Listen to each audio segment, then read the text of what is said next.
भ्रांतियों में उलझा दिया गया है हिंदुत्व को। हम लोग विचार कर रहे हैं कि कैसे सनातन के मूलभूत सिद्धांत को प्रस्तुत किया जाए। जो स्थिति है गौरक्षा के क्षेत्र में, पहले के अपेक्षा अभी में पूरा गौ हत्या निश्चित रूप से बंद है। उत्तर पूर्वी राज्यों में भी अब जो परिस्थितियां बदली हैं, वहां पर कितना बड़ा बदलाव है। पूर्वोत्तर नहीं, उत्तर के और दक्षिण के भी राज्यों को उनसे ये सीख लेना चाहिए।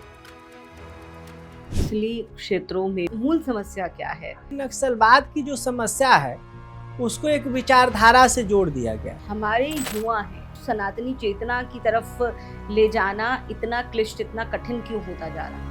उभरे ही अंत न होए निभाई काल नेम जिम रावण राम। राम राम जपना पराया माल अपना अगर करेंगे तो कैसे चलेगा। जेन जी का नाम दे करके बहुत सारी जिम्मेदारियों से अलग कर दिया जाता है। उसी तरह यह तूफान है, आएगा चला जाएगा। महाराज जी, मथुरा में क्या है इस वक्त वहाँ पे स्थिति? भगवान कृष्ण लला का मंदिर उसी स्थान पर स्थापित हो जहां भगवान प्रकट हुए। कलयुग में महाराज जी ललिता सहस्त्र नाम का क्या मतलब? यह तांत्रिक प्रक्रिया होती है। महिलाएं यज्ञ नहीं कर सकती? ऐसा नहीं है कि औरतों को यज्ञ से रोका गया। पंच यज्ञ माताएं रोज अपने घर में करती हैं। राजनीतिक मजबूरियां इतनी कैसे बढ़ जाती हैं कि आप पूरी तरह से धर्म विरुद्ध हो जाते हैं? विपक्षी नेताओं से जो गौ हत्या के बारे में बोल रहे हैं, उनकी सरकारें थी तो विचार नहीं किया।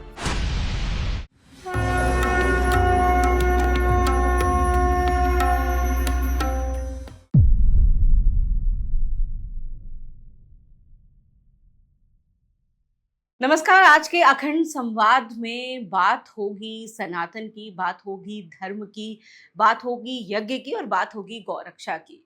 क्योंकि आज अखंड संवाद में हमारे साथ जो संत हैं वो उस संत परंपरा से आते हैं जिन्होंने गौ रक्षा के लिए अपनी एक एक श्वास जो है वो दे दी, और लगातार उसी परंपरा से जुड़े हम सभी संतों को देखते हैं जो निरंतर यही बात करते हैं। सनातन और हिंदुत्व को बदलते हुए देश काल परिस्थिति में युवाओं को किस तरीके से बताना चाहिए ताकि जो संदेश है वो सहज लगे, वो आसान लगे, उसमें जो क्लिष्टता है या जो बाध्यता है वो ना लग करके धर्म से जुड़ाव के आसान मार्ग भी खोजे जा सके, समझे जा सके, बताए जा सके। और ये हमें बताने वाले हैं, आज हमारे साथ हैं। हम उन्हें एक फायर ब्रांड संत के तौर पर भी जानते हैं। हम जानते हैं कैसे वो पूरे देश में महायज्ञ की अलख जगा रहे हैं और सनातन का प्रचार कर रहे हैं। सनातन गौरक्षा के ध्वजवाहक हमारे साथ हैं संत श्री अभिषेक ब्रह्मचारी जी। प्रणाम। कैसे आप महाराज जी? सब विश्वनाथ की कृपा है। और महायज्ञ अभी जो वृंदावन में मुझे लगता है महायज्ञ था, कौन सा महायज्ञ था वो? कितने महायज्ञ? 54 महायज्ञ हो चुके हैं। तो मैं महायज्ञ से ही जानना चाहूंगी और शुरू करना चाहूंगी, क्योंकि इतनी समय और ऊर्जा आप लगातार लगा रहे हैं पूरे देश में जो महायज्ञ चल रहे हैं। यज्ञ का जो मुख्य लक्ष्य है वो क्या होता है?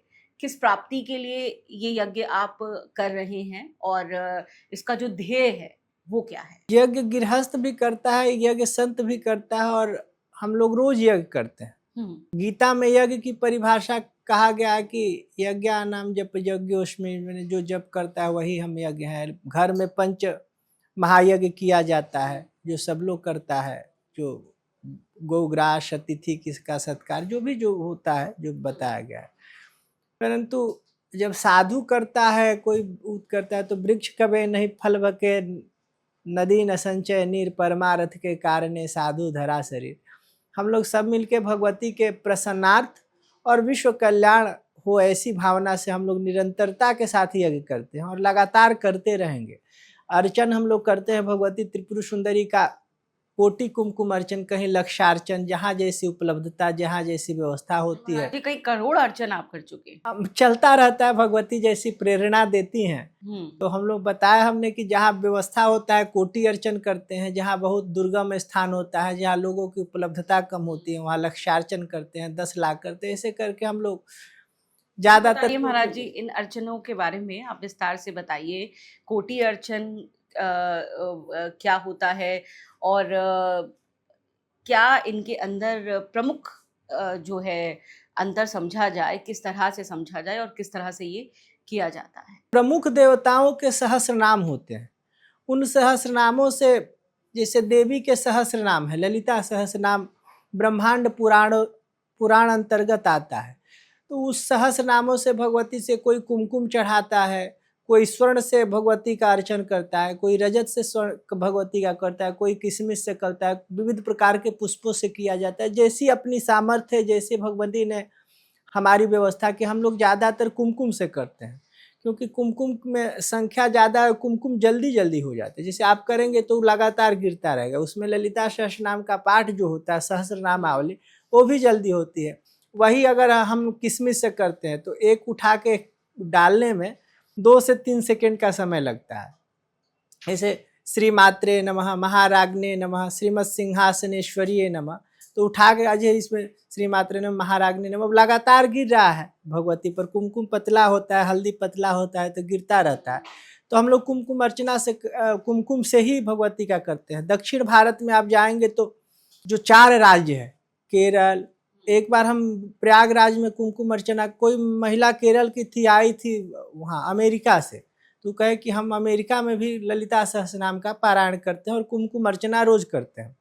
तो दक्षिण भारत के राज्यों में वहाँ कुमकुम से अर्चना का विशेष महत्व है, करते हैं। जितनी माताएं, जो भी सुहासिनी माताएं होंगी, वो सब परंपरा से, जैसे आप अपने माँ से कुछ सीखी होंगे, अभी बताया आपने कि मैहर हमारी कुल देवी है, वहाँ हम लोग शुभ काम करने जाते हैं, तो वही परंपरा से उन लोगों को प्राप्त है। जैसे आपकी माँ ने बता दिया, तो ललिता सहस्रनाम सबको याद है, उससे वो अर्चन करते रहते। उत्तर भारत में इसका कम प्रचार प्रसार है। स्वामी कृपात्री जी महाराज ने अच्छा किया, और लोगों ने करने का प्रयास किया। हम लोग भी ये चाहते हैं कि कुमकुम अर्चना जो है, हर सुहासिनी माताएं, हर घर में कुमकुम से भगवती की पूजा हो, तो कुमकुम से हम लोग करने का प्रयास करते हैं।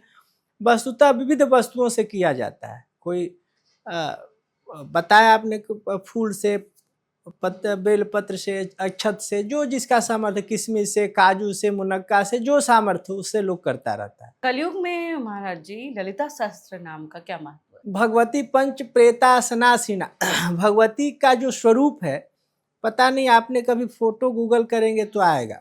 एक और भगवान शिव बैठे हैं, एक और उनके जो रथ, जो इसका 4 पैर है ना सोफे का, उसी तरह भगवती का सिंहासन है। तो किस सिंहासन पर बैठती हैं? एक और भगवान विष्णु बैठे हैं, एक और ब्रह्मा जी बैठे हैं, एक शिव बैठे हैं और एक इंद्र बैठे हैं। ये 4 उनके वो हो गए। उस पर भगवती उस पर सदाशिव सो जाते हैं, और सदाशिव सोते हैं, उनके नाभि कमल में वो कमल होता है, उस पर भगवती बैठती है, पंच प्रेतासनासीना। तो भगवती उस पर बैठती है। तो इसी से महत्व आपको समझ में आ गया कि सबकी अधिष्ठात्री है। करांगली नखोत्पन्ना नारायण दशाक्ति, भगवान नारायण के जो 10 स्वरूप होता है, वो भगवती के अंगुलियों से में निकल के आ जाते हैं। प्रकट करने की जो सामर्थ्य रखती हैं, वही ललिता त्रिपुर सुंदरी है, जिसकी अर्चना आदि शंकराचार्य, अगस्त जी, लोपा मुद्रा, जो भी होता है, और यह तांत्रिक प्रक्रिया होती है। वस्तुतः आपने एक भ्रांति सुनी होगी कि सनातन धर्म में महिलाओं का कोई महत्व नहीं, परंतु आप, अगस्त मुनि इतने बड़े ज्ञानी थे, और उनको श्री विद्या का उपदेश, श्री विद्या में उनकी गुरु कौन है? ललिता सहस्रनाम में उनकी गुरु कौन है? लोपा मुद्रा जी ने अपने पति को श्री विद्या के मंत्र का उपदेश किया था, वो स्वयं साधिका थी। तो अगस्त ऋषि को लोपा मुद्रा जी ने श्री विद्या का उपदेश किया है। तो इस तंत्र, इसमें जो श्री विद्या के क्रम में जो महापूजा करते हैं, पहले तो खडावरण पूजन करने के बाद गुरु अर्चना स्थान होता है, श्री यंत्र में गुरु का स्थान होता है। कई ऋषियों के साथ साथ महिला उसके गुरु हुए, तो महिला भी उनके गुरु हुई है, उनका भी पूजा चलता रहता है। तो यह तंत्र पद्धति, और इसमें 4 वर्ण की महिलाओं, जो सुहासिनी महिला, उनका पूजन का विधान है। सुहासिनी, अर्चना, प्रीता, शोभना, शुद्ध मानसा। तो भगवती सुहासिनी जिसकी पूजा करे, या सुहासिनी जिसकी पूजा करे, या सुहासिनी की पूजा से जो प्रसन्न हो, तो यह उपदेश दिया है। शंकराचार्य जी की भी जो हो, हम लोग के परंपरा के सबसे बड़े गुरु रहे हैं। आदि शंकराचार्य जी ने सौंदर्य लहरी से भगवती की पूजा की है। तो जो भगवती का सांगोपांग महापूजा करेगा, उसमें सुहासिनी पूजा का विधान है। वह भी सुहासिनी पूजा करेंगे, तो सुहासिनी पूजा में प्रणाम आएगा ही। तो अब बताइए, शंकराचार्य हमारे धर्म के सबसे बड़े आचार्य हैं, गुरु हैं, सब कुछ है, उसके बाद भी वो सुहासिनी पूजा करते हैं। तो यह हमारा सनातन धर्म है कि लोग कहते हैं कि महत्व नहीं है और शंकराचार्य सुहासिनी की पूजा करते हैं। भ्रांतियों की बात की जाती है महाराज जी कि महिलाएं यज्ञ नहीं कर सकती, महिलाएं कथा नहीं कर सकती, इसमें भ्रांति है या तथ्य है? बता रहे हैं, जैसे यज्ञ का मतलब हम अग्नि में आहुति देना यज्ञ थोड़े है। हम यज्ञ कराते हैं तो कोई इसका मतलब कुंड वाला यज्ञ थोड़े है। कुमकुम अर्चना करें तो यज्ञ नहीं हुआ, ये तो यज्ञ हुआ। हमने बताया कि श्री विद्या का उपदेश अपने पति को लोपामुद्रा जी करती हैं, तो उनसे वो ज्यादा जानकार होंगी तभी तो दे रही हैं। इस विषय के बारे में उनको ज्यादा नॉलेज होगा, तब तो लोपामुद्रा जी को अपना गुरु अगस्त ऋषि बनाते हैं, जिनकी कितनी महिमा है। तो एक विधान है कि कहाँ आप कर सकती हैं, कहाँ नहीं कर सकती। हमारा भी एक विधान है कि हम आपके घर में कहाँ तक जा सकते हैं। तो इसका मतलब थोड़ा है कि आप हमारा अपमान कर रही हैं। घर में हम किसी किसी के जाते हैं, कोई थाल में पानी ले आता है, पैर धोता है, पूजा करता है, हर चीज करता है, तो क्या उसके हम बेडरूम में बिना कहे चले जाएंगे? ये कोई मतलब नहीं ना है। हमारा एक सिस्टम है कि हम कहाँ तक जा सकते हैं, उसके आगे अगर अतिक्रमण करते हैं तो फिर आपका महत्व नहीं होता है। हम लोग गंगा जी के देखते हैं, गंगा जी के किनारे हमारे माता पिता का घर था। हमारे घर से 500 मीटर दूरी पर आज भी गंगा जी बहती हैं। तो हम लोग जब बाढ़ का समय आता था गाँव में, तो जो गंगा जी की पूजा करते थे, शौचादिक और वो झाड़ू उड़ू भी लगाना शुरू कर देते हैं। तो हर चीज की जब मर्यादा खत्म हो जाएगी तो उसका महत्व भी खत्म हो जाता है। ऐसा नहीं है कि औरतों को यज्ञ से रोका गया। पंच यज्ञ माताएं रोज अपने घर में करती हैं। माँ दालसा ने बड़े बड़े ऋषि पैदा करने की क्षमता उनमें रखती है। पन्नाधाय को हम लोग आज भी संपूजित करते हैं।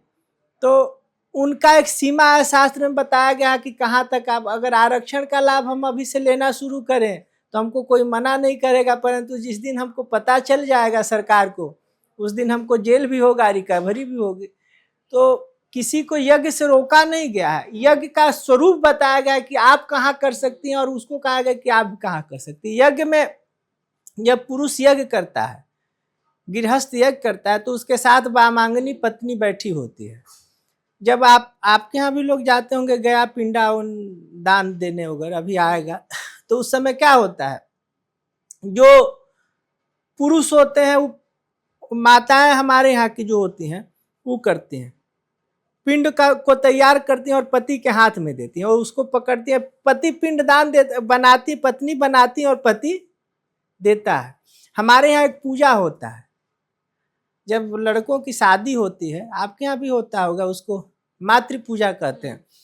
तो जो महिलाएं होती हैं, पत्नी होती हैं, तो उनका ये जो आगे वाला बाल निकालते हैं, उस पर से घी निकलता है, घी उस पर लगाया जाता है और वही उसी से अग्नि में ऐसे करके हम लोग देखें। अब ये परंपरा है कि शास्त्र, इसमें हम नहीं जाते हैं, परंतु हम अपने जब घर में होते थे, जब पूजा होता था, जनेऊ होता था, जो मुंडन वगैरह होता था, तो उसके पहले वो नंदी श्राद्ध करते हैं, तो उसमें वो औरतों के बुस करके किया जाता है। तो हवन क्या हुआ, आपके पति आपके माथे से वो घी निकालेंगे और अग्नि में जाएगा, तो आप अपने हाथ से नहीं डाल के अप्रत्यक्ष रूप से आप अपनी भूमिका तो दे ही रहे हैं। जो नहीं, कुछ लोग जैसे आपसे नाराज हो तो आपके गलत, उसी पक्ष को गलत रूप में प्रस्तुत कर देते हैं। तो इन तरह की भ्रांतियां हैं। हमारे यहाँ जो महिलाओं का सम्मान है उतना तो हमको नहीं लगता है कि कहीं सम्मान। हाँ, तो सनातन जितना मुझे लगता है सशक्त तरीके से महिलाओं के सम्मान और स्थान की बात करता है, वो सदा था और है। और वहीं आपने कहा कि कई बार जो है अपने कुछ मुझे लगता है अपने खुद के कुछ निजी कारणों से कई बार एक परंपरा में जो कही गई बातें हैं उन्हें बदलने की, बताने की या तोड़ने मरोड़ने की कोशिश की जाती है।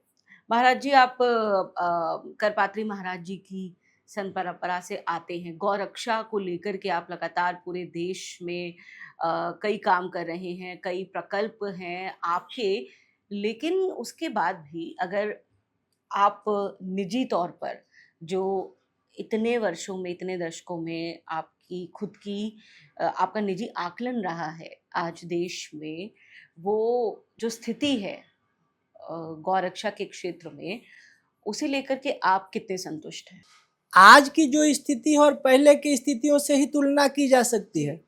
हमारी तुलना तो हमारे से पहले आए हुए व्यक्ति से ही करेंगे आप। तो हम ये तुलना देख रहे हैं कि उत्तर प्रदेश के जो पूर्व मुख्यमंत्री लोग हुए हैं, वो लोग विधानसभा में ऐसा बोलते थे कि सांड सड़क पर आ गया, गायें फसलें नुकसान कर रही है। तो इसका मतलब क्या हुआ? गाय है तब तो फसल नुकसान कर रही है, सांड है तभी तो आपको और हमको मार रहा है। तो इसका मतलब यही हुआ कि गाय हमारे यहाँ सुरक्षित है, गाय सड़क पर घूम रही है इसलिए कि उसका वध नहीं हो रहा है। तो इस बात को तो मानना पड़ेगा कि 14 से लेके अभी तक और 17 से लेके 26 तक उत्तर प्रदेश में गाय सुरक्षित है। मध्य प्रदेश में गाय गो हत्या पर पूर्ण प्रतिबंध है। गुजरात में गऊ कोई काट नहीं सकता है। राजस्थान में भी यह प्रतिबंधित है। अभी एक वो बन गया है, जोसेफ विजयन करके तमिलनाडु का मुख्यमंत्री बना है।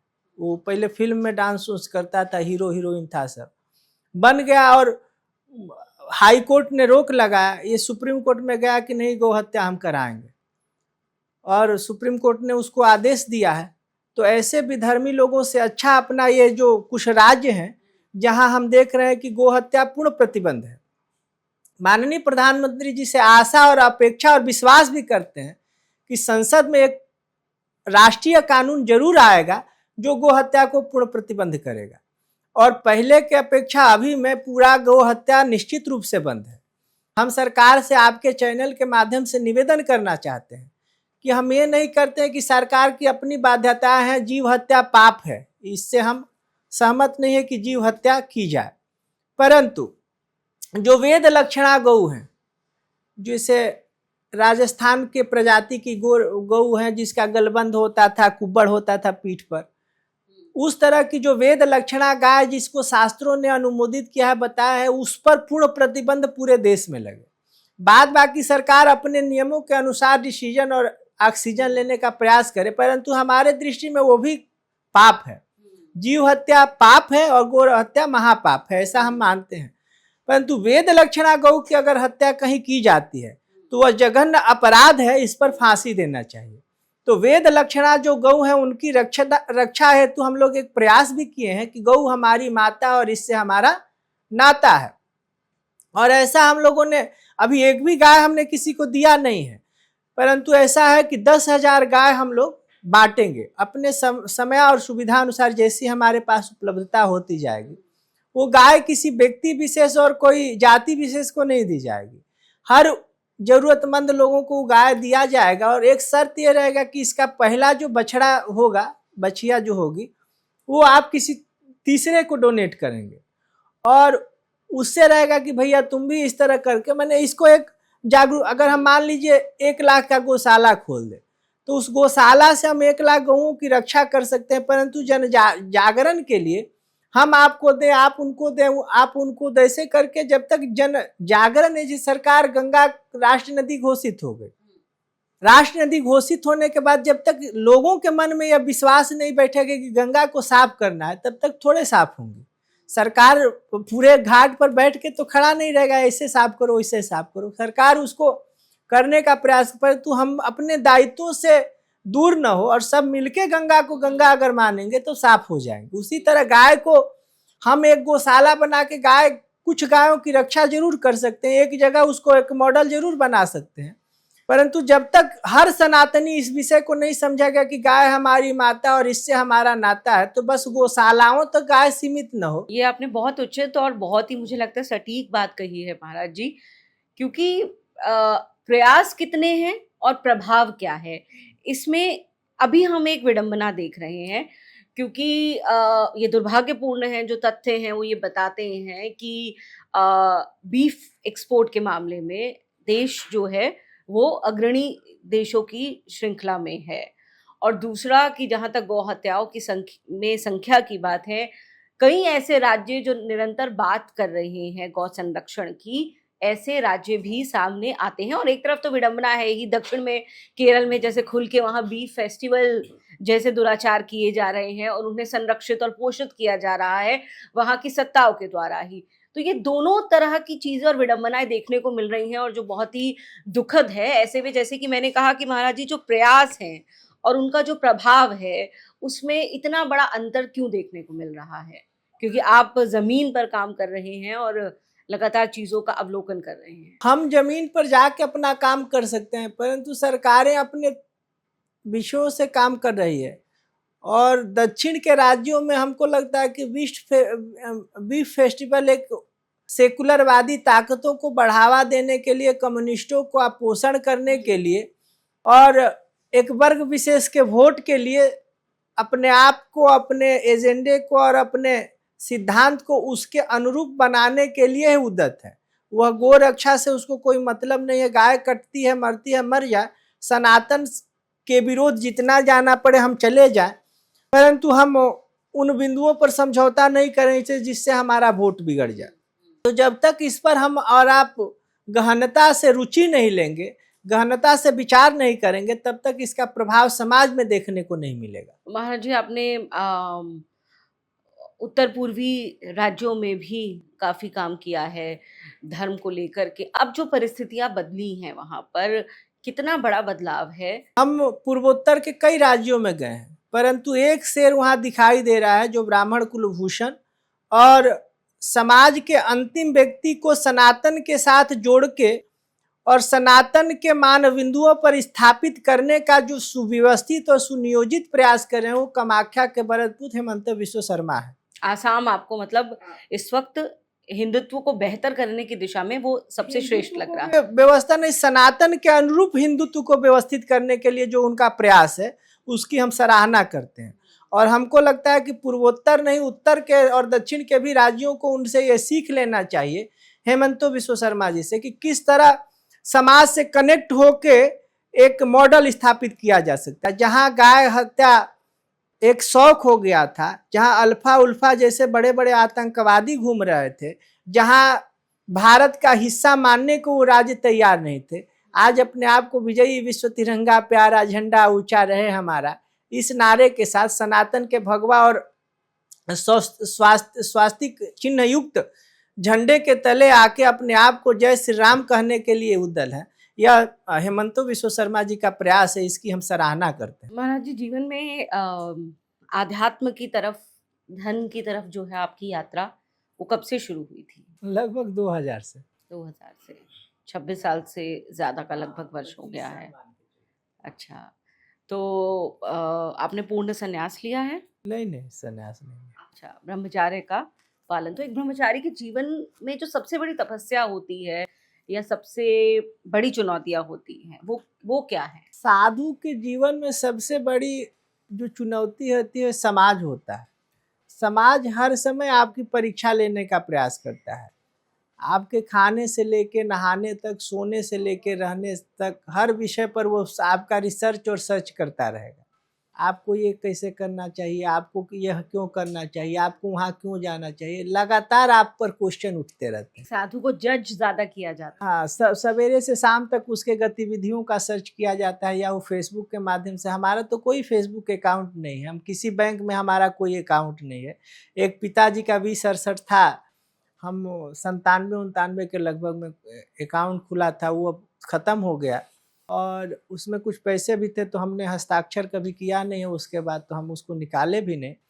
और अभी हमारे पास कोई लैंड नहीं, हम किसी ट्रस्ट के सदस्य नहीं, और ना आगे बढ़ना है, ना कोई हमारी निजी पिताजी की जो संपत्ति परंपरा से होगी, हो सकता है कि हमारे नाम से हो, परंतु उससे हमको कोई ज़्यादा मतलब नहीं है।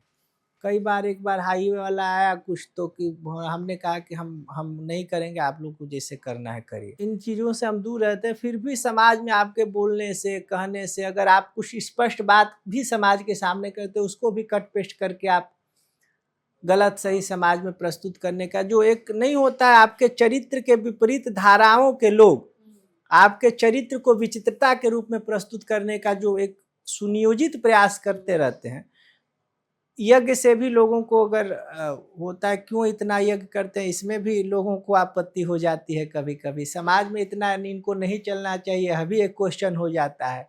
इतना यज्ञ की व्यवस्था कहाँ से आती है, यह भी एक क्वेश्चन हो जाता है। अब किस किस विषय को कहाँ कहाँ प्रस्तुत किया जाए, तो हमको लगता है कि सब चलते रहते हैं, अपने काम में लगे रहे। तो सबसे ज़्यादा आपको जज करने का प्रयास समाज करता है। हर आपके गतिविधियों पर एक प्रश्नवाचक चिन्ह लगता रहता है।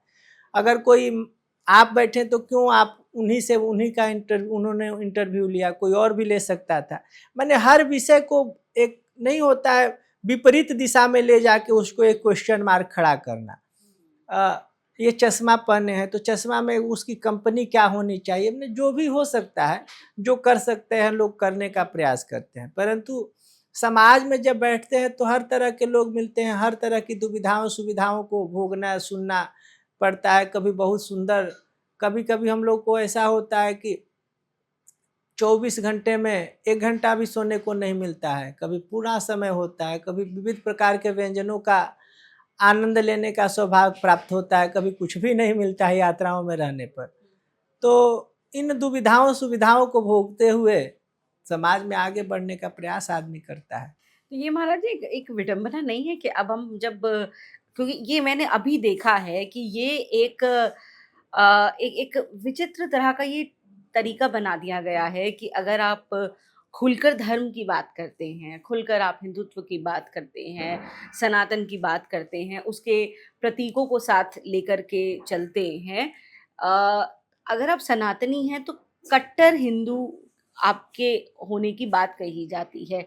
ये टैगिंग जो की जाती है, इसके पीछे मंतव्य क्या है और किनका है? अब कट्टर कट और बिना कट्टर क्या है ये तो हम नहीं समझते। उसी के विरोध में जो कथित सेक्युलर फोर्सेस हैं, वो एक अलग तरीके का एजेंडा बनाती हैं। आपसे पूछे कि आप पत्रकार हैं, उसमें अब कट्टर कहाँ से आ गया ये तो हम नहीं समझ पा रहे हैं। पत्रकार हैं तो आप हमको हमारे सुविधा के अनुसार तो क्वेश्चन नहीं पूछेंगे। आप तो अपने जो दिमाग में आया है, जो क्वेश्चन हमारे को देख के चाहे आपने सोचा होगा उस विषय को पूछेंगे। उसमें अगर हम कट्टरता रखते हैं तो इसमें हमारा आपका कोई दोष है नहीं। सनातन और साधु का स्वरूप अगर हम बनाते हैं तो उस शास्त्र के अनुरूप अगर चलना कट्टरता है तो इसमें हमारा कोई दोष तो है नहीं। हम तो सनातन के सापेक्ष ही बोलेंगे, सनातन के पक्ष में ही बोलेंगे और जहाँ तक हो सकता है उसी की बात करें। अगर हम ये कहते हैं कि कृष्ण लला हम आएंगे मंदिर वहीं बनाएंगे, तो इसमें हमारी कट्टरता कहाँ झलक रही है? सऊदी अरब में तो जाके नहीं ना बनाएंगे, मक्का में तो ये नहीं कह रहे हैं कि आप हमको दे दीजिए, वो हटाइए काबा, हम वहाँ मंदिर बनाएंगे। ये तो बात हमने नहीं कहा। हमने यह भी नहीं कहा कि गल्फ कंट्री में कहीं हम कुछ करने जा रहे हैं। हम तो यह कह रहे हैं कि जहाँ विश्वनाथ के नंदी तपस्या इतने सालों से कर रहे हैं और बीच में दीवार लगा दिया गया जो कि मंदिर के ढांचा को तोड़ के वहाँ आधा ढांचा मंदिर का उसके ऊपर दीवार बना के और नंदी और भगवान के बीच की जो कड़ी है जो लगातार भगवान को देख रहे हैं उस पर हम अजू बना रहे हैं, कुल्ला आदि करें। ये तो हम नहीं कहे कि आप अपना हमको दे दीजिए। हमने तो ये कहा कि हमारे भगवान है, भगवान के मर्यादाओं को सुरक्षित हम रखेंगे। कोर्ट ने निर्णय दिया कि ज्ञानवापी में जो श्रृंगार गौरी है उनकी पूजा होनी चाहिए, तो हम अपना चीज मांग रहे, इसमें कट्टरता कहाँ से झलक गया? हम जाके अगर कुमकुम अर्चना करना चाहते हैं अयोध्या में, मथुरा में, माया में, काशी में, कांची में, अवंतिका में, तो हम अपने पुरियों में घूम रहे हैं। हम तो ये नहीं कर रहे कि हम जाके किसी मजार के पास बैठ के तपस्या करेंगे चाहे पूजा करेंगे। तो कट्टरता शब्द ही हमको लगता है कि गलत है। सनातन के अनुरूप रह के, सनातन के सिद्धांतों के अनुरूप अगर हम बात नहीं करते हैं, सनातन के व्यवस्थाओं के अनुरूप हम नहीं चलते हैं, वहाँ ये लगता है कि हमारे स्वरूप बनाने में हो सकता है हम कितना साधु हैं इसका थर्मामीटर आपके पास है नहीं और हम उसको नाप के दिखा नहीं सकते हैं। परंतु उस अनुरूप हम नहीं चलेंगे तो अपने आप में हमको घृणा महसूस होगा कि हम क्या समाज से, हम तो कोई नौकरी नहीं करते हैं, खाने से लेके नहाने तक सब समाज हमको देता है। तो समाज के लोगों को हम क्या बताएंगे? और हमारे बाद हो सकता है कि हमारे रहते हमारी निंदा स्तुति हो रही होगी, हमारे जाने के बाद चाहे हमारे पीछे ऐसा तो नहीं है लोग कि हमारे पक्ष, हमारे सपोर्टर और हमारे विरोधी ही लोग रहेंगे। एक ऐसा भी वर्ग होता है कि जो निष्पक्ष होकर कैलकुलेशन करता है, वो तो बताएगा कि हम कितना सही है, कितना गलत है, कितना क्या है। तो हमारा एक सिद्धांत है कि हम कट्टरता पर विश्वास नहीं रखते हैं, परंतु हमारे शास्त्रों के अनुरूप अगर काम करना होगा तो हम करेंगे। हम अभिमन्यु के सिद्धांत को मानते हैं। जब सब कुछ हो गया तो लोगों ने कहा कि ये फलना है, ढिमका है, तो अभिमन्यु ने वीर रस का परिचय देते हुए कहा कि मैं सत्य कहता हूँ सखे सुकुमार मत जानो मुझे, है युद्ध में जमराज से प्रस्तुत सदा मानो मुझे, है और की तो बात ही क्या मैं समर डरता नहीं, मामा तथा निज तात से भी युद्ध में डरता नहीं। तो उन्होंने ये कहा कि अगर हमारे कृष्ण भी सामने आएंगे और हमारे पिताजी भी आएंगे तो उसके खिलाफ हम बाण उठाएंगे। अपने सिद्धांत के विपरीत अगर परशुराम जी भी भीष्म के सामने आए तो उन्होंने शस्त्र उठाया और उनको पराजित किया। तो सिद्धांत और से समझौता करके और कहे कि हम सेकुलर, इसके लिए हम पीछे हट गए, तो ये कोई सिद्धांत तो नहीं न है, यह कोई विषय तो नहीं है कि सिद्धांत तो एक होता है, वो आपको देख के बदल जाए, इनको देख के दूसरा हो जाए, तो ये नहीं होना चाहिए। एक लकीर है, उस लकीर के सापेक्ष जो हमारे साथ खड़ा है वही हमारा है, और इस लकीर के विपरीत जो खड़ा है वो हमारे विपरीत है। ये नहीं कि समय अनुसार वो आ गया, समय अनुसार वो चला गया, ऐसा कुछ नहीं है। स्वामी करपात्री जी महाराज इसी सिद्धांतों का प्रतिपादन करते थे कि हमारे भगवान राम इसी सिद्धांतों का प्रतिपादन करते हैं। शास्त्र पुराण और वेद इसी का प्रतिपादन करता है, वेद पुराण में इसी का वर्णन है। सिद्धांत समयानुसार बदलता नहीं है। सिद्धांत की परिभाषा को परिभाषित करने का तरीका अलग हो सकता है। जैसे वेद में लोगों को क्लिष्टता दिखाई दी तो व्यास जी ने उसका व्यास किया और 18 पुराण की रचना की, उस अनुसार समझाने का प्रयास किया। उससे भी थोड़ा क्लिष्टता दिखाई दी तो वाल्मीकि जी ने रामायण की रचना करके उसके माध्यम से आपको सिखाने का प्रयास किया। उससे भी क्लिष्टता लोगों को दिखाई दी तो तुलसीदास जी ने रामचरितमानस और स्वामी करपात्री जी महाराज ने कई ग्रंथों की रचना की, जिससे हम और आप उस विषय को समझ सकते हैं। परंतु अपना सिद्धांत करके उसका उदाहरण दे कि शास्त्र ने ये किया है, ये उचित नहीं है। ये महाराज जी आपने बहुत उचित कहा है कि सिद्धांत नहीं बदलते हैं। वो हम देखते हैं सिद्धांत सैकड़ों वर्ष पूर्व भी जो सिद्धांत बने विज्ञान के या गणित के, और हमारे जो संस्कृति सनातन के सिद्धांत है, सिद्धांत मूल रूप से वही रहते हैं। अभी युवाओं में जो मैं देख रही हूँ, खास तौर से युवाओं में उन्हीं सिद्धांतों को लेकर के एक मतिभ्रम करने का जो क्रम है या जो प्रयास है वो चल रहा है, अपने एक अलग तरीके से चल रहा है। ये आप भी देख रहे होंगे महाराज जी, और आप भी इसको समझ पा रहे होंगे कि जो हमारे युवा हैं उन्हें वापस उस सनातनी चेतना की तरफ ले जाना इतना क्लिष्ट, इतना कठिन क्यों होता जा रहा है? उभरे ही अंत न होए निभाई काल नेम जिम रावण राहु। एक वर्ग चल गया कि लोगों को भ्रमित किया जाए। जैसे प्रेम की परिभाषा को ऐसा बताया जाता है कुछ संतों के द्वारा जो साधु वेश में, कुछ मत करो हरि नाम जपो कली अटपट है, वेद पुराण सब खटपट है, ऐसे करके लोग भजन करता है, लोगों को बता कुछ नहीं, राम जपो, ये वो जो भी करना है करे। परंतु सनातन की एक विधा है, जब नाम जपो तो शौच मत करो स्नान मत करो। जो भूख और चीजों का जब तक ज्ञान है, माता पिता और संसार में भेद दिखाई दे रहा है, उसी तरह शास्त्र के अनुरूप चलना ही हमारा सिद्धांत होना चाहिए। और उसमें जो बताया है उसको पालन करते हुए 10 नामा अपराध आता है कि ये नाम करके ये 9 अपराध करेंगे तो नाम का कोई फल नहीं हो। जासु नाम सुमिरत एक बार नर उतर भव सिंधु, जिसके एक बार नाम जपने से लोग भव सिंधु को पार करता है। एक कष्ट आता है भगवान का नाम लीजिए, नहीं उसका प्रतिफल निकलता है। उसके कारण क्या है कि भगवान के नाम में कमी है? भगवान के नाम में कहीं कमी नहीं है, परंतु नाम लेने वाले में जरूर कमी है कि राम राम करते हैं, राम राम जपना पराया माल अपना अगर करेंगे तो कैसे चलेगा? प्रवृत्ति कहाँ लगी हुई है उस वक्त? प्रवृत्ति निवृत्ति की ओर नहीं होती है। तो एक जैसे फेसबुक पर गलत सूचना, आज ये करिए आज वो करिए, इतने ज्योतिषी आ गए हैं कि सवेरे से शाम तक देखिए ना, ये करिए आज ये करिए, तो हई करिए वो करिए। और अपने उन लोगों को देखिए कि अपनी एक समस्या अगर टीबी ना हो तो समाधान नहीं हो सकता है। तो ऐसे भी लोग घूम रहे हैं समाज में। हमारा और आपका ये है कि भ्रांतियों में उलझा दिया गया है हिंदुत्व को, भ्रांतियों में, कथित अंधविश्वासों में। इसमें कई तरीका होगा कि यथार्थ से कैसे दूर किया जाए, यह भी एक प्रयास चल रहा है।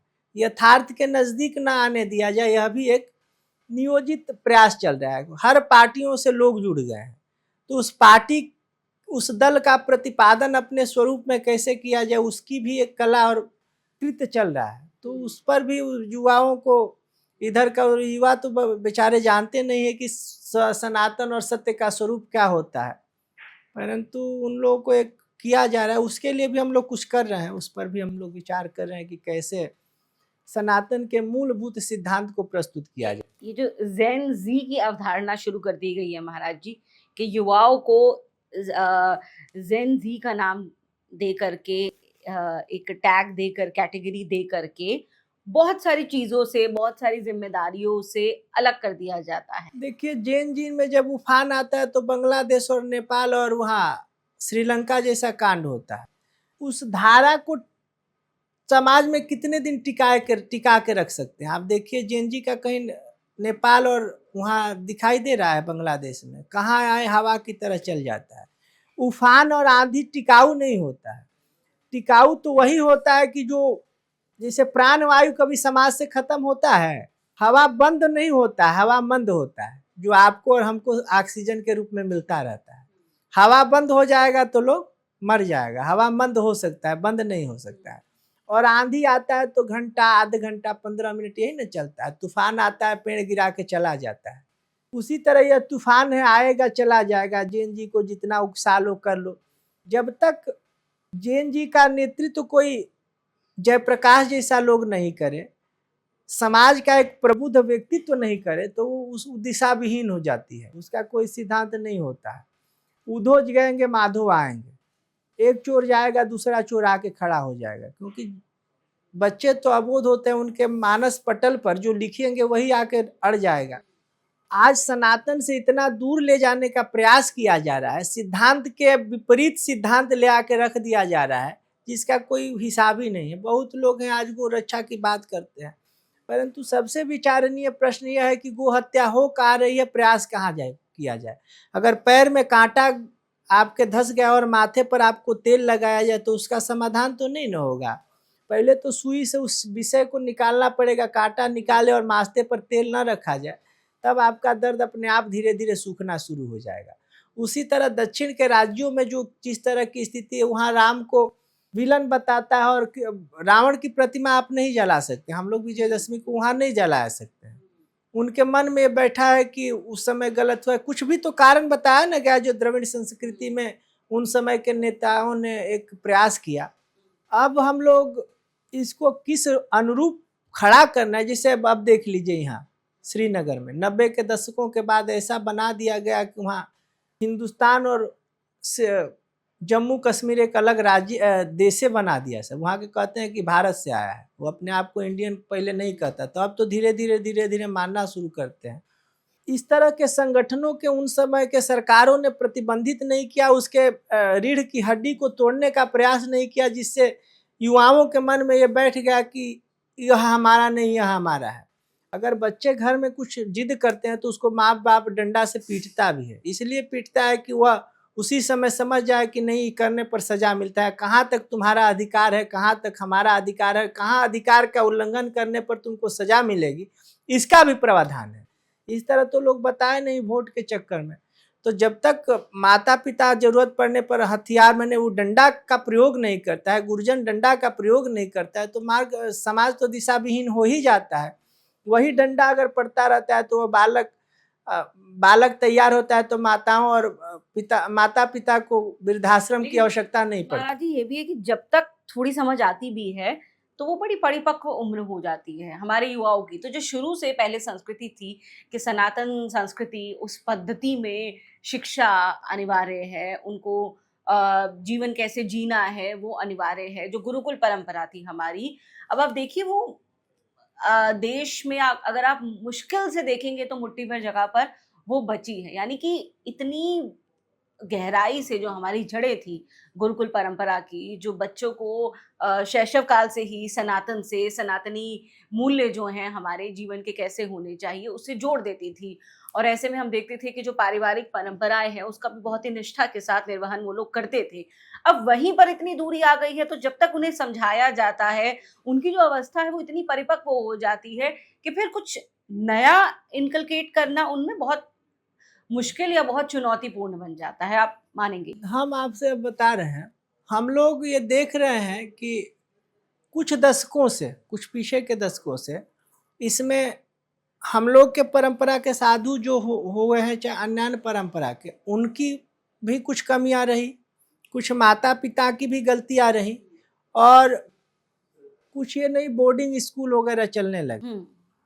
इस तरह की, मैंने जैसे अपने घर में जो माता पिता जो होते हैं, वो जो बच्चों को क्या करते हैं, जो पालती हैं औरतें जो होती नैनी, हाँ, नैनी आया, हाँ, नैनी आया भी आने लगी। तो इस तरह से जो लगाव होना चाहिए वो नहीं हो पा रहा है। जो माताएं थी पहले अपने स्तन का दूध बच्चों को पिलाती थी, अब वो बोतल का दूध आने लगा। मजबूरी के लिए बोतल का दूध होता है। वस्तुतः तो जो माता का जब दूध बच्चा पीता है तो माता भी आह्लादित होती है और बच्चा भी विकसित होता है, इसीलिए भगवान ने उस चीज को बनाया है। तो हम दूरी अपने आप सब में वो करते हैं। दूरी शुरू करने का परिणाम आचार्यों ने अपने दायित्व का वो अपने मठ तक सीमित रह गए, मठ के रक्षा के लिए सीमित रह गए, सनातन के सापेक्ष समाज में उतर के बहुत ऐसे शंकराचार्य जिन्होंने कह दिया कि बैल की हत्या की जाएगी। जब स्वामी करपात्री जी महाराज ने बहुत, बस इसलिए कि इंदिरा गांधी ने उनको तीनों सेनाओं से वो किया, सलामी दिलाया, आकाश से उनको फूल की वर्षा हुई, बस यही कहने लगे। जब सन 66 में उन पर गोली चली थी, स्वामी करपात्री जी महाराज थे, तो एक दक्षिण के बड़े प्रतिष्ठित महात्मा शंकराचार्य के रूप में प्रतिष्ठित थे, उन्होंने कह दिया कि बैल की हत्या की जाएगी। शास्त्रों तो स्वामी जी ने कहा ऐसे शंकराचार्य को कान के पकड़ के उतार, बस इसलिए कि उनका चातुर्मास दिल्ली में हुआ था, इंदिरा गांधी वहां गई और उन्होंने सलामी दिया, सरकार उनको फंड देती है। तो ऐसे भी लोग हुए हैं कि जब एक सार्थक दिशा में काम होता है तो अपना स्वार्थ साधने के लिए सरकार सापेक्ष बोल देते हैं लोग, और कुछ ऐसे भी लोग हैं कि सरकार अच्छा काम करी है तो विपरीत दिशा में खड़े हो जाते हैं कि हमारा सम्मान किस ओर सुरक्षित हो, उस पर भी विचार करने वाले लोग अभी उपस्थित हैं। तो सार्वभौमिक प्रयास ऐसा नहीं हुआ जिससे समाज में परिवर्तन किया जाए। जब हम करना चाहिए तो सब लोग को एकत्रित होकर, जो सनातन धर्मावलंबी थे वो लोग भी अपने दायित्वों के निर्वहन करने में कहीं ना कहीं अपने आप को पीछे किए। स्वामी करपात्री जी महाराज के जाने के बाद 44 साल उनको गए हो गया, कोई ऐसा महापुरुष नहीं हुआ जो समाज को सही दिशा और दशा दिखाने का काम करे। ऐसे ऐसे कथावाचक हो गए कि जो आपके अनुरूप बोले। शुगर के पेशेंट को डॉक्टर अगर चीनी खाने की सलाह दे तो मरीज को मरना ही मरना है, ऐसा तो नहीं है कि बच पाएगा। इसी तरह के कथावाचक, समाज सुधारक, जगत गुरु और कौन कौन आचार्य हो गए हैं जो कर रहे हैं। तो इन चीज़ों से सावधान रहने की आवश्यकता है। इस पर भी जो आज के कुछ संत हैं जो विचार करने का प्रयास करते हैं। आपने कहा कि सिद्धांत को कैसे प्रस्तुत किया जाए, जैसे माताओं में आज ऐसा हो गया कि कुछ तो मजबूरी में बच्चों को पेट चीड़ के निकाल रही है तो मान लीजिए मजबूरी है, परंतु प्रसव पीड़ा भी तो एक सहना होता है। उसको अगर आप नहीं करेंगे तो उस बच्चे का जो कष्ट है वो आपको अनुभूति नहीं होगा। और जब तक दोनों का तारतम्य नहीं होगा, हम लोग के घर में हमारी माँ कहती थी, बाज क्या जाने प्रसव के पीड़ा। तो जब उस पीड़ा को समझेंगे नहीं कि इस बच्चे में को आने में कितना कष्ट हुआ है, तब तक समाज को आप क्या बताएंगे। लगाव दोनों का खत्म। आया नानी जो कहते हैं आप उसको कर रही है तो उसमें उसको फीलिंग थोड़े आएगी। उसको तो अपनी ड्यूटी करे, उसका 10,000 20,000 50,000 जो भी उसका मंथली होता होगा वो तो उस पर केंद्रित है कि इसको नहीं करेंगे तो उस बच्चे को प्यार और जो प्रेम होता है वो बहुत दूर चला जाता है। यही कारण होता है कि बच्चियां जो कॉलेज में जाते हैं, मीठे मीठे जो जिहादी होते हैं क्या करते हैं, मीठी मीठी बात करते हैं, प्यार का उसको एक वो दिखाते हैं, प्रेम का एक नक्शा, उसको बस छद्म प्रेम जिसको कहते हैं दिखाता है। उसी में बच्चे सीधे साधे हैं, उसके मानस पटल पर अभी तो कोई चीज अंकित नहीं है। समाज के थपेड़ भावनात्मक रूप से अंदर वो इतने खाली होते हैं कि उन्हें कुछ भी थोड़ा सा मिलता है और वो खींचे चले जाते हैं और उससे जो दूरी हो जाती है, माता पिता ने वो चीज दिया नहीं, दूसरे से मिलने चले जाते हैं, उनका जो जीवन होता है नरक हो जाता है बाद में। क्योंकि जो छद्म वेशधारी है उसका स्वरूप ज्यादा दिन तो टिक नहीं सकता है। राक्षस कितना देर, वो तो अपने स्वभाव में आ ही जाता है। तो इन कारणों से बचने और बचाने के लिए एक सार्थक प्रयास होना जरूरी है, जिससे सबको सतर्कता बरतनी पड़ेगी। महाराज जी, मथुरा में अभी प्रयास जो है शुरू हो गए हैं, देख रहे हैं हम, संत भी निरंतर अब वहां जाकर प्रयास कर रहे हैं। आपका जो महायज्ञ था वो भी जो कृष्ण लला के स्वागत से पहले की जो व्यवस्था है ये समझी जाए, क्या है इस वक्त वहां पे स्थिति? हम लोग तो इसीलिए ही भगवान के ने हम लोग के आगे पीछे तो कोई है नहीं, ऊपर नीचे भी कोई नहीं है। समर मरण पुनि सुरसरी तीरा, राम काज छन भंगु शरीरा। आज मरना है चाहे 10 साल बाद मरना है, 50 साल बाद मरना है, रोने वाला कौन है? जो भी रोएगा रोएगा, हंसेगा हंसेगा, सबको खुशी होगा मरने पर। हम लोग जब मरेंगे तो 10 लोग बाजा बजाएगा कि गए, खुशी होता है साधु के मरने पर।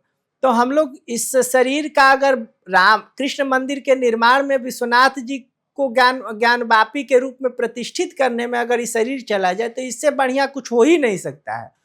और इस शरीर का में अगर रक्त का एक बूंद भी बचा हो, वह भगवान कृष्ण के मंदिर को स्थापित करने के अनुरूप स्थापित हो, तो इससे बढ़िया हमारे लिए कोई कुछ नहीं हो सकता है। और उसके लिए हम लोग निरंतर और सतत प्रयास करते रहेंगे और भारत को भारत बनाने में और भारत के संस्कृति के अनुरूप स्थापित करने में प्रयास करेंगे। हम लोग बचपन में थे तो एक गाना गाते थे, राष्ट्र गीत होता है, हमारे देशवा सोनवा के चिड़ैया, जहवा के जस सगरी देवता भी गाए। जहाँ का जस देवता आके गाए, जहवा के जस सगरी देवता भी गाए, जहवा पूरन ब्रह्म देहिधर के आवे, जहाँ राम जन्मे जहाँ पर कन्हैया, हमारे देशवा सोनवा के चिड़ैया।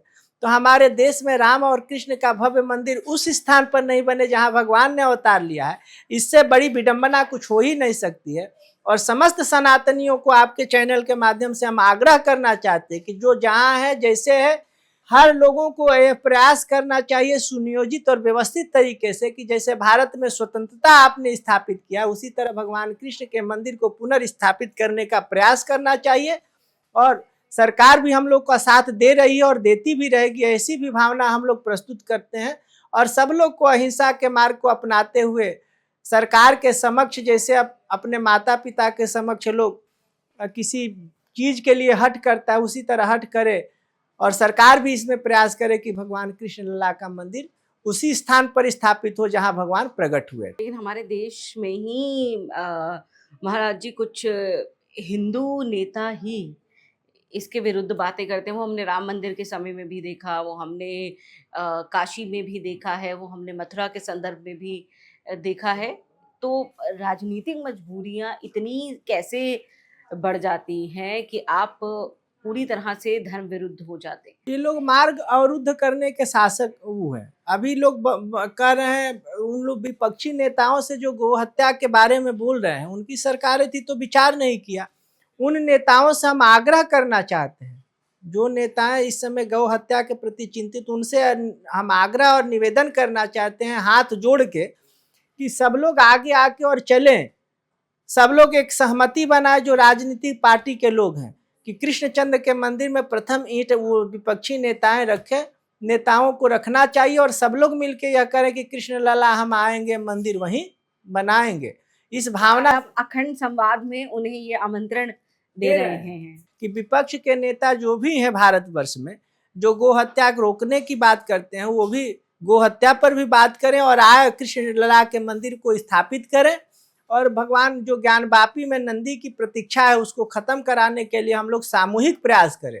इसका काम जितने भी पक्षी नेताएं आज गो हत्या के लिए चिंतित हैं, वो श्री राम मंदिर के लिए भी चिंतित होकर आगे आए, सब लोग मिलकर एक प्लेटफॉर्म पर काम करें और निश्चित इसका परिणाम सही होके हम लोग निकालने का प्रयास करेंगे। महाराज जी, आपने कई नक्सली क्षेत्रों में भी कार्य किया है और कई ऐसे क्षेत्र जो बहुत दुर्गम रहे हैं और चुनौतियां जहाँ कई तरह की थी, वहाँ पर जब हम बात करते हैं वहाँ वहाँ मूल समस्या क्या है? क्या धर्म जो है इस वक्त वहाँ आपको बिल्कुल नहीं दिख रहा था, या फिर धर्म को पुनर्स्थापित करने की बात थी? सबसे बड़ी समस्या वहाँ पर क्या समझ में आई? देखिए, नक्सलवाद की जो समस्या है उसको एक विचारधारा से जोड़ दिया गया। नक्सलवाद ये क्या है कि आपने मोबाइल रखा और इनके पास मोबाइल नहीं तो आपका छीन के हम मोबाइल ले लें और कहें कि हमारा है, इस तरह से तो नहीं ना होता है। उन लोगों ने उस समय प्रयास किया। आपने जो प्रयास किया इसका प्रतिफल आपके पुत्र को मिलेगा, आपके परिवार को मिलेगा, क्योंकि सामूहिक प्रयास से संस्था को मिलेगा। जिस संस्था में आप काम कर रही हैं, जो आपका कृतित्व होगा उससे संस्था लाभान्वित होगी और उसके प्रतिफल आपको के बेटे को तो लोग कहेगा कि वो आपका बेटा है, नाम तो आपका जुड़ा हुआ है। उसी तरह नक्सलवाद की जो समस्या है उसको एक उकसाई और सुनियोजित जो कम्युनिस्टों का प्रयास है उसी का प्रतिफल नक्सलवाद की समस्या है। धीरे धीरे भारत से समाप्त हो रही है। उनको उकसा के जो हमारे और आपके बीच में भाईचारे की बात करने वाले लोग हैं वो आज कह रहे हैं कि नहीं आपने हमको सताया, आपने हमको मारा। यह कहाँ से संभव हो जाता है? आपको कैसे पता है कि एक गांव के व्यक्ति के कहने से महारानी सीता को हटा दिया जाता था? यहाँ राज तत्सत्य असत्यों का सतबाच मान ली जाती थी, ग्रामीण के जीव डोलाने से रानी निकाल दी जाती थी।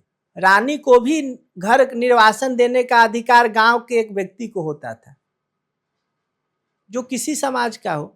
तो उसके बात में अगर तथ्य है तो उस बात को सुनने का अधिकार राजा को होता है। उस राजा ने उस बात को मान के रानी को जंगल में भेजने का काम कर देता है, चाहे रानी स्वयं निकल के चली जाती थी। ऐसा सिद्धांत हमारे यहाँ था।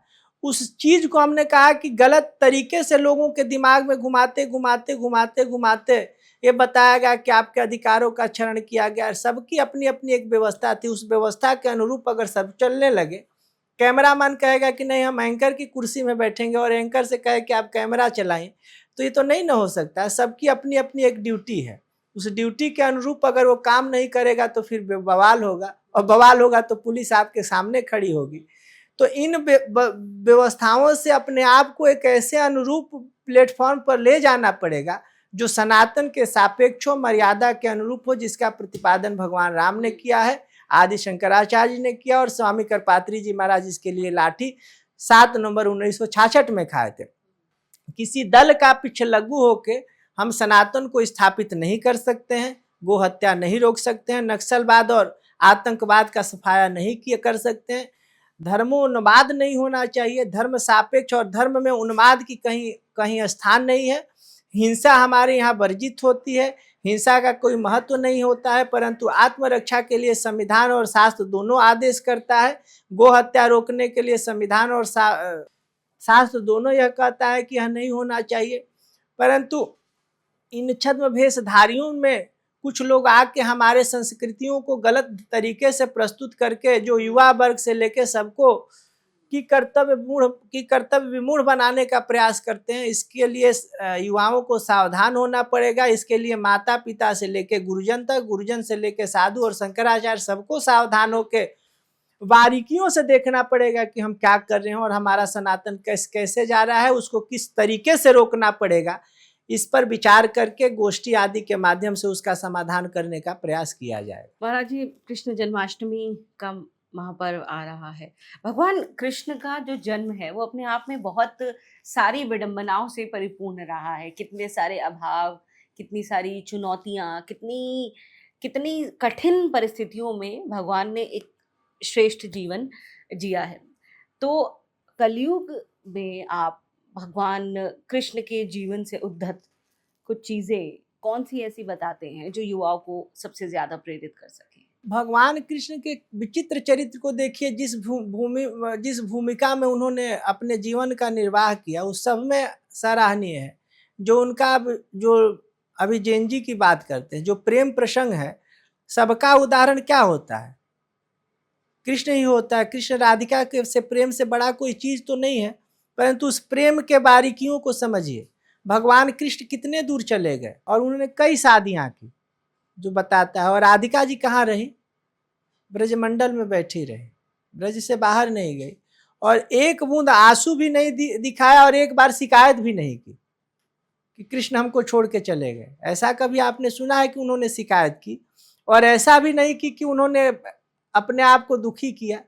भगवान के प्रेम के प्रसंग का यह सबसे बड़ा उदाहरण आपको देखने को मिलेगा कि प्रेमी के अनुरूप अपने जीवन को ढाल लेना, यही राधा और कृष्ण का प्यार होता है, यही और राधा कृष्ण का प्रेम होता है। और इससे बड़ा उदाहरण नौजवानों को कुछ हो नहीं सकता है। दूसरी बात आप देखिए कि जब महाभारत का युद्ध कुरुक्षेत्र में चल रहा है तो भगवान ने कहीं शास्त्र एक बार भीष्म के आग्रह पर उन्होंने प्रेम के वशीभूत होकर चक्र जरूर उठाया, उसका अनुसंधान नहीं किया। भीष्म जी को युद्ध में कोई पराजित नहीं कर सकता था, द्रोणाचार्य को शस्त्र रहते कोई मार नहीं सकता था। ऐसे ऐसे महारथियों को जिस युद्ध के विपरीत दिशा में खड़े थे, जिसके साथ खड़े थे, उस सेना को जीतना आसान नहीं था। परंतु 5 पांडवों को लेके भगवान कृष्ण ने अपने बोली के माध्यम से उन समस्त गोलियों को ध्वस्त कर दिया जो करना चाहिए। इससे बढ़िया उदाहरण आपको क्या मिल सकता है। जो रास लीला उन्होंने ब्रजमंडल में किया और चाहे जो ग्वाल बालों को सुख दिया, उससे बढ़िया आपको देखने को क्या मिल सकता है। उन्होंने रणछोड़ का भी पदवी अपने आप में ले लिया कि अगर शत्रु आपका प्रबल हो और जीता नहीं जा सकता है तो वहां से पलायन करो। उस पलायन के बाद उस शत्रु का संहार किस रूप में करना चाहिए, उसका भी प्रस्तुतिकरण भगवान ने दिखाया और बताया। तो हम लोग यह देखते हैं कि भगवान कृष्ण की जीवन शैली, उपदेश से लेके सिद्धांत तक यन्न भारते तन्न भारते, अगर उसको माना जाए तो निश्चित रूप से शासन सापेक्ष धर्म निरपेक्ष न होके, शासन धर्म निरपेक्ष न होके धर्म सापेक्ष होके स्थापित हो सकता है और अच्छे व्यक्तियों का चयन हो सकता है।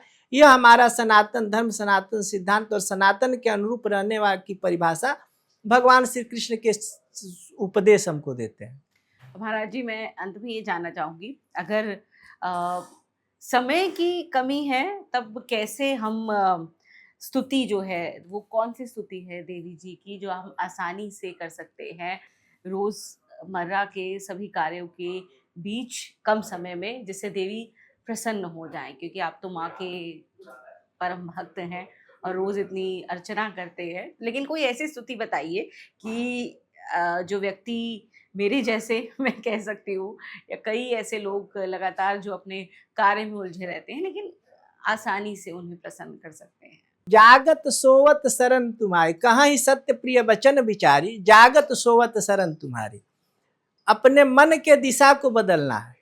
कोई पूजा, कोई स्तुति नहीं है। सवेरे से लेके शाम तक जो भी व्यवस्था है प्रभु के लिए कर रहे हैं। अगर आप एंकरिंग कर रहे हैं तो वो भी भगवान के लिए कर रहे हैं कि सत्य अगर समाज में नहीं आएगा तो समाज के लोग जागरूक कैसे होंगे, वो भगवान के चरणों में, चरणारविंद में अपना ध्यान कैसे लगाएंगे। यह हम काम भगवान के लिए कर रहे हैं।